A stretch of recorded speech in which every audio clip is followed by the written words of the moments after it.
সবাই জানি, কিন্তু হয়তো মাথা আনতে পারছি না। সদকায়ে ফিতর দেওয়া, ফিতরা দেওয়া, এটা হলো রমজানের শেষ আমল। এটা দিয়ে রমজান মাসকে আমরা বিদায় দিই। অন্য অর্থে এটাকে বলতে পারি যে রমজানের পরের প্রথম আমল বলতে পারি, কারণ এটা শুরু হয় মূলত শাওয়ালের চাঁদ দেখা গেলে, ঈদুল ফিতরের চাঁদ দেখা গেলেই তখন এটা প্রযোজ্য হয়, যদি এক দুদিন আগে থেকে দেওয়া যায়। এই ফিতরাটা আমরা কেন দেই?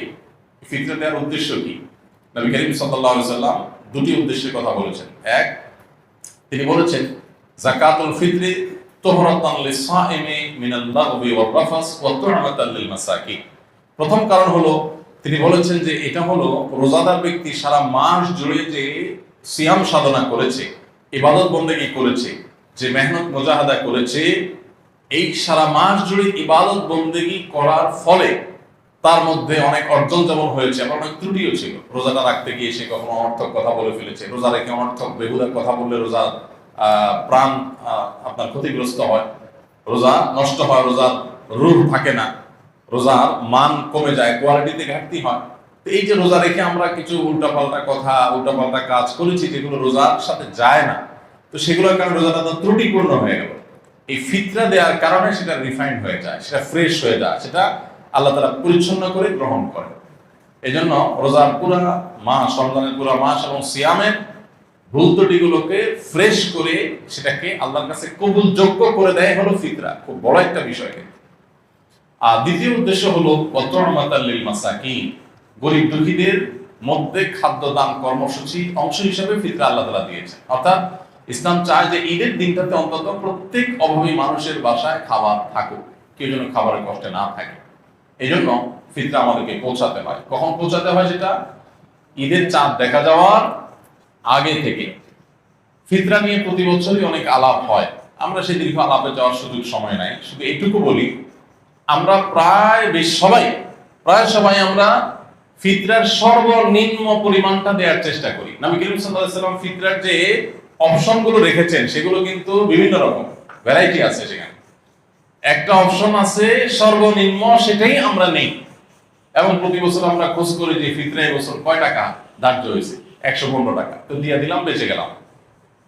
যদিও পুরো পরিবারের তরফ থেকে দিতে হয়, পরিবারের কর্তা যিনি, তার ছেলে মেয়ে, তার স্ত্রী, এমনকি ছোট বাচ্চা কাচ্চা, তাদের সবার পক্ষ থেকে, তার একান্নভুক্ত যারা তার বাসার সদস্যের মতো, এমনকি যে কাজের লোক, যারা বাধা কাজের লোক থাকেন, তাদের তরফ থেকে, এই সবার তরফ থেকে পরিবারের কর্তা দিয়ে দিবেন। এখন সবাই দেখে যে ফিতরা কত ধার্য হয়েছে।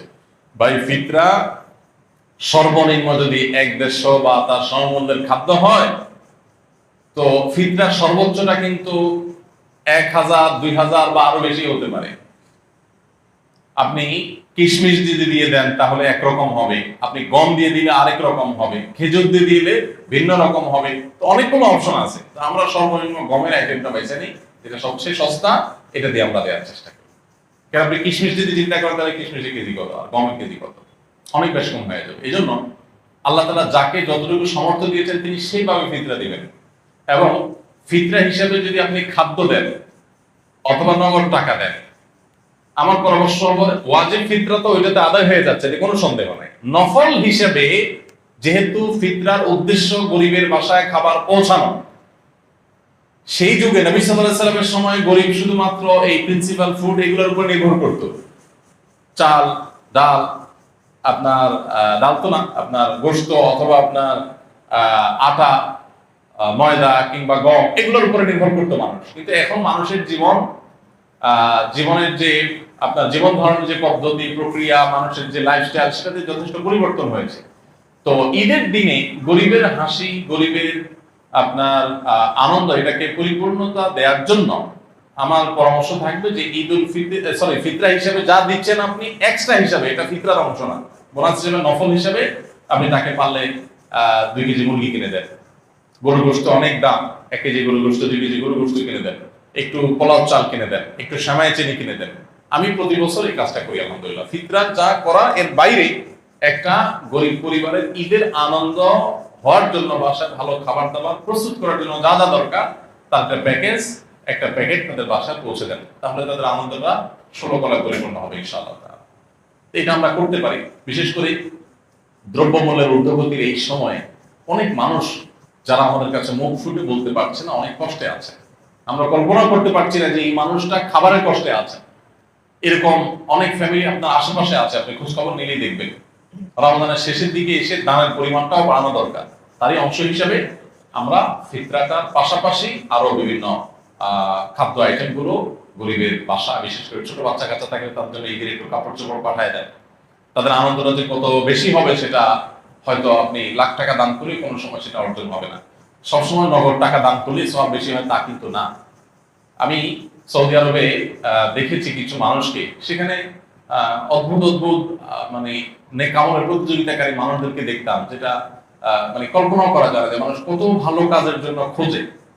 আমার একবার মনে আছে যে কোন একটা সুপার শপে কেনাকাটা শেষে, এরকম রমজান মাসেই হবে, আমি বিল দেওয়ার জন্য কাউন্টারে আসছি।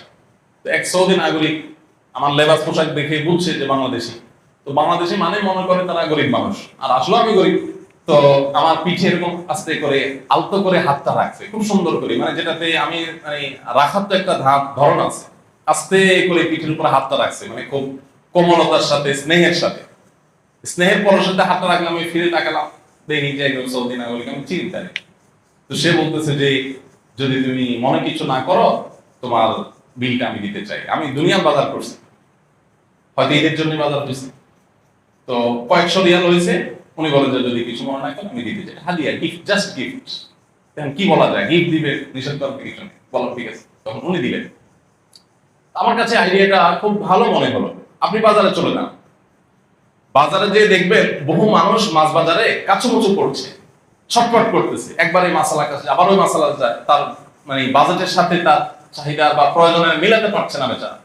এই লোকটাকে ওরকম পেছন থেকে আলতো করে হাত বুলিয়ে তাকে একটু বলেন, ভাই আমি আপনার এই মাছের বিলটা দিতে চাই, যদি আপনি মনে হচ্ছে না করেন। আপনি দেখেন যে কোন একটা বাচ্চা, গরিবের বাচ্চা, সে হয়তো কোন একটা মুদি দোকানের পাশ দিয়ে ঘুরছে, কোন একটা খাবার দোকানের পাশ দিয়ে ঘুরছে, বারবার কাচুমুচু করছে, খেয়াল করেন, তাকে ওই খাবারটা একটু কিনে আপনি হাতে তুলে দেন।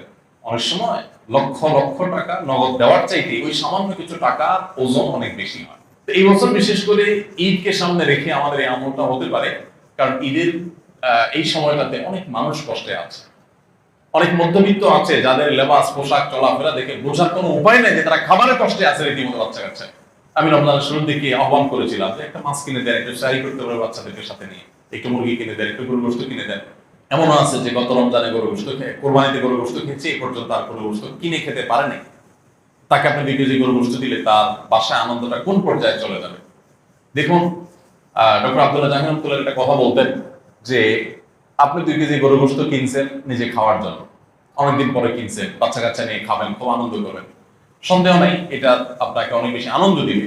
কিন্তু এর মধ্যে যদি আপনি দেখেন যে কোনো মানুষ খাবারই পাচ্ছে না, অনেকদিন পর্যন্ত না খেয়ে আছে, কষ্ট করছে, এই জিনিসটা তাকে আপনি দিয়ে দেন, বাহ্যিকভাবে মনে হবে কষ্ট হয়েছে, মূলত সেখানে যে আনন্দটা হবে ওইটা আপনি খেয়ে যে আনন্দ পাবেন তার চাইতে অনেক বেশি হবে।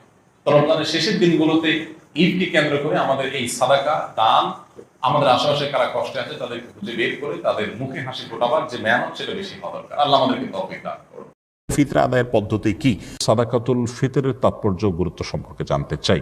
ফিতরা আদায় না করলে কি রোজার কোনো সমস্যা হবে? যারা রোজা রাখে না তাদেরকে ফিতরা দিতে শরীয়তে নিষেধ আছে কিনা? ফিতরার টাকা